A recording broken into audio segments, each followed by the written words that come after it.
What's up, people? Welcome to Ray Reviews, where I, Ray, bring in an array of videos from the anime world and geek culture. Today I'll be giving you my review of Made in Abyss. Made in Abyss is a 13-episode anime series that can be categorized as a fantasy adventure drama. The animation production for this title is Cinema Citrus, or Kinema Citrus. I'm not too sure how you pronounce it. Any way you pronounce it, it's the same studio responsible for other anime works such as Black Bullet, Codebreaker, and Barackman. The parental guidelines for this show received a TV-14 rating for its fantasy violence and sexual situations. Made in Abyss is licensed in North America by Sentai Filmworks and is only currently available to watch legally in Japanese with English subtitles on Anime Strike.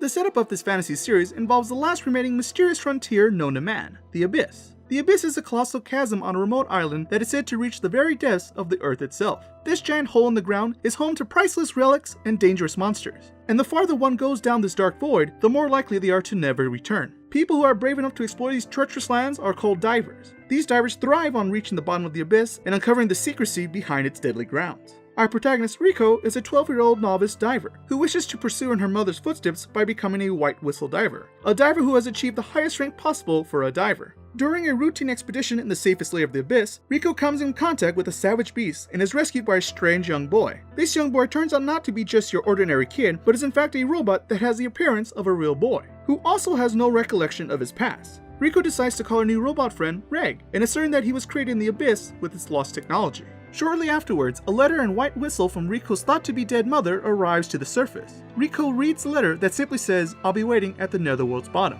Riko's curiosity gets the best of her and decides to head for the perilous bottom of the Abyss. Reg joins Riko in her journey in order to protect her from the various hazards of the Abyss and hopes to regain his lost memories by returning to the very depths in which he came from. What dangers await our young heroes? Will they find the answers they seek, or will they be swallowed up by the Abyss, like so many before them?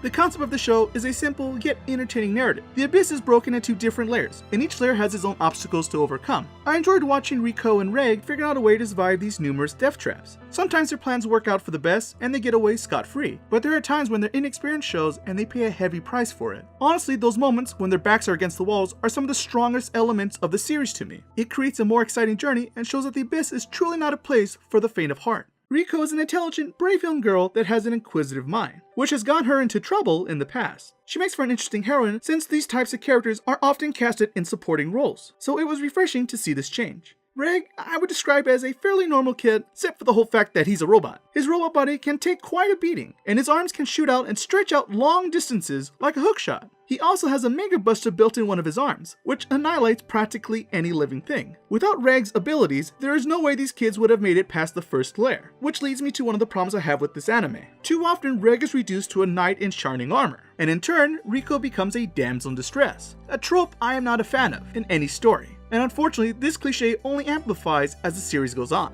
I have some other complaints regarding the show's narrative as well, but due to time constraints, I'll just briefly go over them. The supporting cast of adult divers all must be idiots for letting these children run off to essentially what is the pit of hell. There are some silly subplots that end before they even start.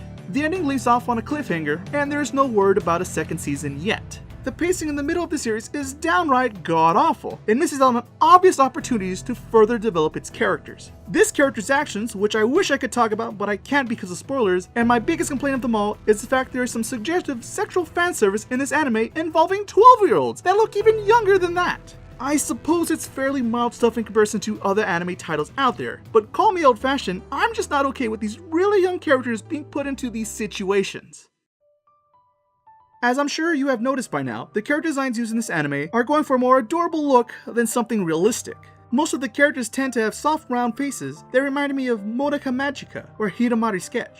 Personally, I can't say I'm into this kind of art style, though I don't hate it either. The details on divers' outfits are neat and further proves that you gotta be well prepared in order to enter the Abyss. Reg's appearance is like a cross between Aiko and Astro Boy, which I guiltily liked despite it hardly makes any sense. In my opinion, the best artwork of the show is its backgrounds and fantasy setting. The Abyss is full of overgrown nature and bizarre yet menacing creatures. This setting made me think of Studio Ghibli titles like Castle in the Sky and Princess Mononoke, which are some favorites of mine, so good job there, artists. The animation quality throughout its run was consistent and well animated. Was it outstanding? No, but it was a smooth ride, and sometimes that's all you want out of an animated TV series. Since this is a Sentai Filmworks licensed series, there currently is no English dub for this anime, and I kind of wish there was. It was hard for me to keep up with the subtitles with all the fantasy terminology used in the show, so an English dub would have been appreciated. hopefully there will be one for its home release. However, that isn't exactly a guarantee with Sentai Filmworks. As for the Japanese voice track, it was okay. No one's performance stood out better from the rest. The opening ending gave me a similar vibe.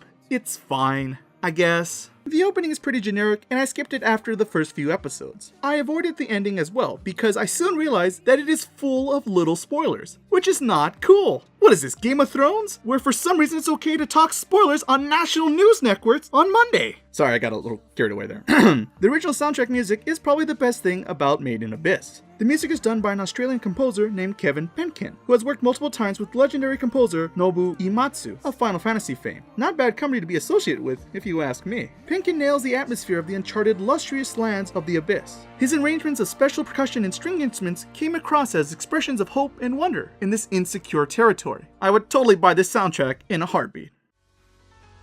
To recap, the adventure, mystery plot, and imaginary setting kept me invested enough to complete this first season, but its narrative struggled greatly in the middle episodes, and its terrible taste of fanservice still makes me cringe when I think about it. The main characters and some of the later introduced supporting characters had the makings for an entertaining journey, assuming we ever get a second season. The character designs did not impress me, however the backgrounds and creatures made up for any shortcomings in its art, and the animation met my expectations. The Japanese audio was not spectacular, but I've heard worse, plus an English dub could possibly win me over. The opening and ending weren't a problem after I hit the skip button. On the positive side, the OST was my favorite part of this anime, and I look forward to Mr. Penkin's next project.